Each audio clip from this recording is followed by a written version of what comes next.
여러분 안녕하세요. 지금부터 연중기획 혁신 창업의 길 연내 민간 우주로켓 1호 쏘겠다는 24살 대학생 CEO에 관해서 말씀드리겠습니다.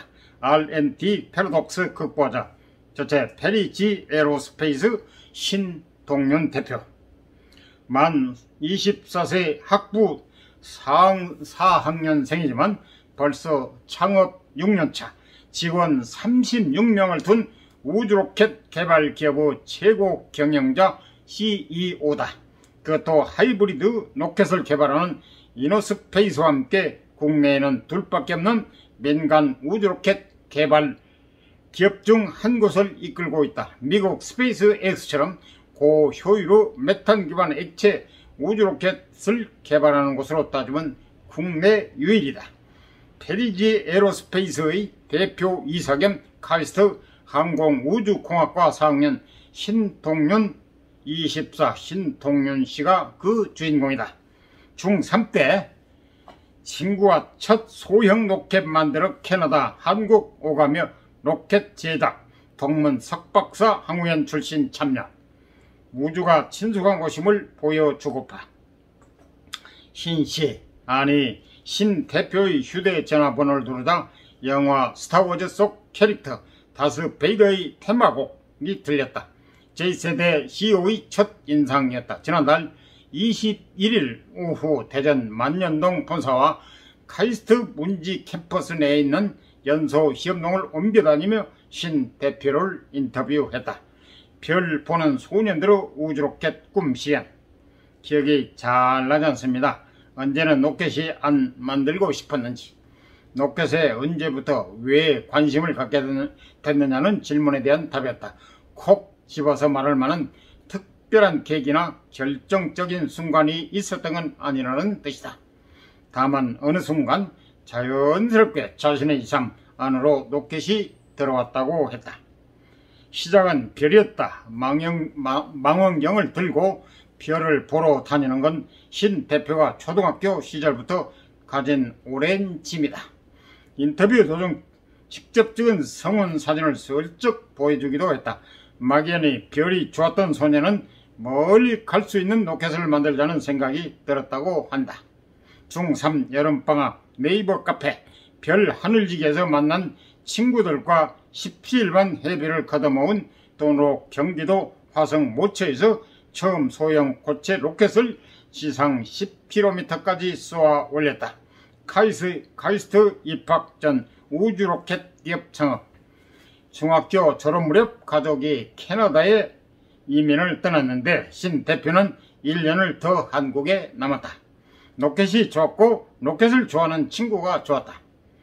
캐나다에서 고교 시절을 보낼 때도 한국과 캐나다를 오가며 총 8차례 과학 로켓 수준의 소형 고체 액체 로켓을 만들어 발사했다. 신 대표는 설계 기술은 로켓 관련 서적과 인터넷으로 익혔고 청계천 물레동 철공사를 오가며 부품을 깎고 용접해 로켓 엔진을 만들었다고 말했다. 대학은 캐나다 워털루대 수학과에 진학했지만 대학 생활은 주로 로켓 동아리에서 보냈다. 당시 워털루대는 학생도 쓸 수 있는 로켓 연소 시험장까지 갖추고 있었다. 그러다가 2016년 3월 아예 한국으로 영구 귀국했다. 지미에서 사업으로 방향을 바꾸고 페리지 로켓이라는 이름으로 법인 유한회사를 설립했다. 중고교 시절부터 같이 별을 보고 로켓을 만들어본 친구들과 함께했다. 페리지 에로스페이스는 어떤 회사?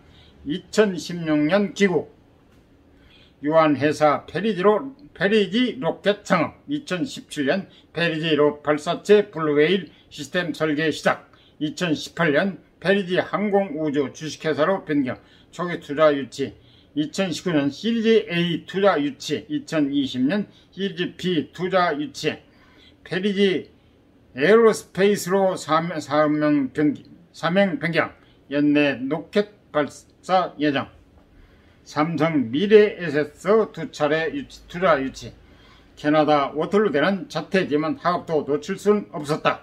신 대표는 이듬해인 2017년 카이스트 학부 신입생으로 입학했다. 카이스트가 특례 입학제도를 도입한 첫 해였는데 신 대표의 특출난 이력이 합격의 비결을 했다. 전공을 정해야 하는 2학년 그는 망설임 없이 항공우주공학과에 지원했다.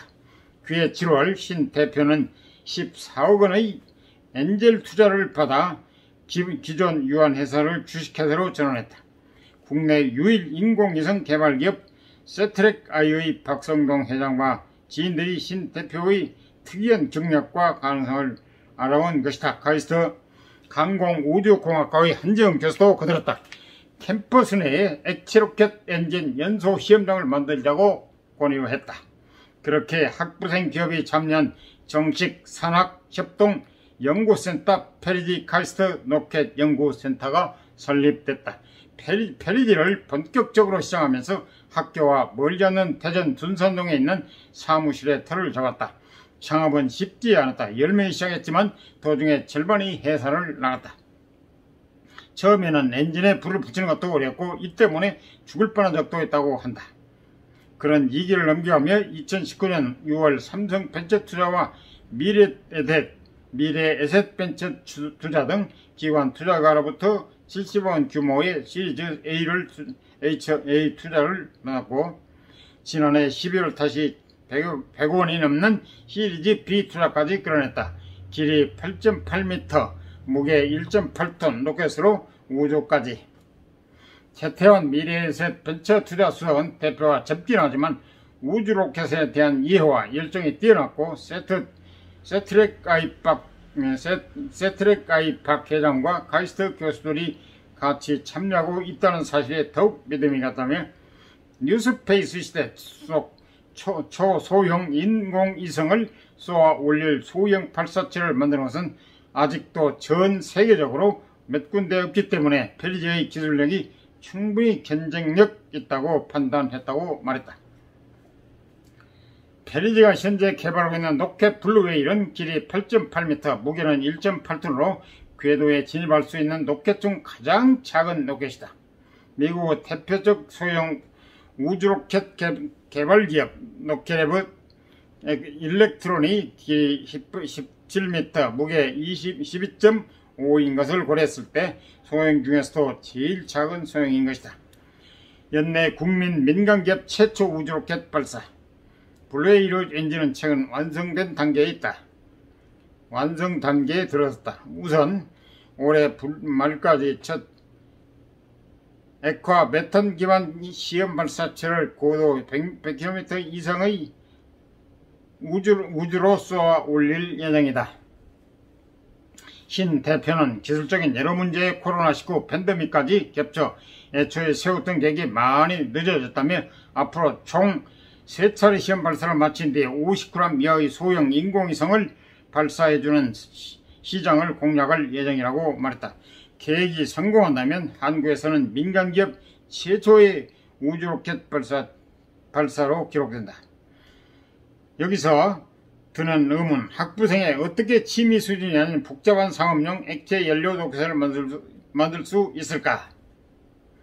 이에 대해 신 대표는 아직까지는 타당한 의심이라고 생각하다며 아마 페리지에 대한 의구심의 대부분은 저에 대한 의구심일 것이다 하며 자신을 낮췄다. 제가 다 한다고 하면 사기꾼일 것이라도 농담도 덧붙였다. 학부생인 자신만 보면 의구심이 들 수 있지만 페리지 전체를 보면 역량이 뛰어난 구성원들이 아주 많다는 의미다.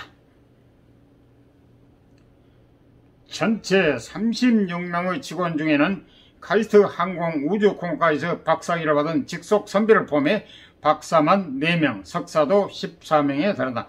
나머지는 학부 졸업생 또는 신 대표처럼 학부 재학생들이다.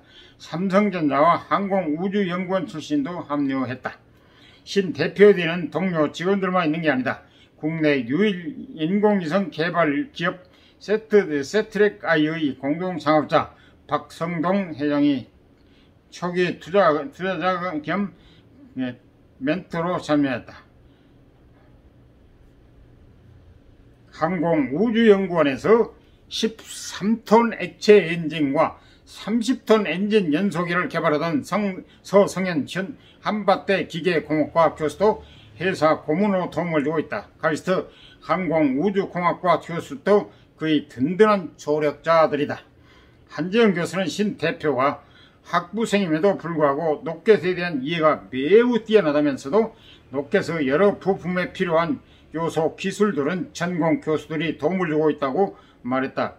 페리지 에어로스페이스가 학생 창업 기업이긴 하지만 산학연이 협업을 통해 연구 개발을 해나간 것이다. 아직 20대 중반의 신 대표의 최종적인 꿈은 뭘까? 스페이스 X를 이끄는 일론 머스크 등의 대답을 예상했는데 뜻밖의 대답이 나왔다. 우주라는 공간이 아무렇지도 않는 곳이었으면 좋겠어요. 사람들이 비행기 타는 것을 즐거워하는데 로켓은 훨씬 재밌을 거거든요. 페리지가 할 일은 사람들에게 우주가 친숙한 곳이라는 걸 보여주고 우주에 대한 급한 접근성을 높이는 거라고 생각합니다. 신 대표는 인터뷰 내내 긍정과 도전의 에너지를 뿜어댔다. 그러면서도 괜히 우주산업 기반에 부족한 한국으로 돌아와 어려움을 자초한 게 아니냐는 의문이 들 때도 있다고 털어놓기도 했다. 현실적으로 가장 큰 문제가 발사장이다. 상업 로켓 개발의 발사장은 필수 시설인데 한국엔 아직 고도 100km 밖 우주로 쏘아 올릴 수 있는 규모의 민간 우주로켓 발사장이 없다. 과학기술정보통신부가 최근 발표해서 2024년까지 고흥 나로 우주센터 옆 해안 청석금의 민간 발사장 사업 계획을 발표한 게 그나마 이안이지만 그때까지 계획을 미룰 수는 없는 노릇이다. 연소 시험장 등 여러 관련 시설에 대한 인허가 문제도 까다롭기 그지없다. 캐나다라면 아무런 문제가 안 될 사안이었다. 올해 첫 국내 발사 계획은 어렵게나마 모처에 임시시설을 만들어 진행할 예정이다. 이광영 카이스트 총장은 학부생이 창업에 나서서 국내 유일의 메탄 기반 액체 우주 로켓을 개발한 것 자체가 놀라운 일이라며 이런 도전적인 기업들이 경쟁적으로 생겨나고 커갈 수 있도록 규제를 풀어주고 창업 문제를 조성해 주는 것이 정부와 대학의 할 일이라고 말했다.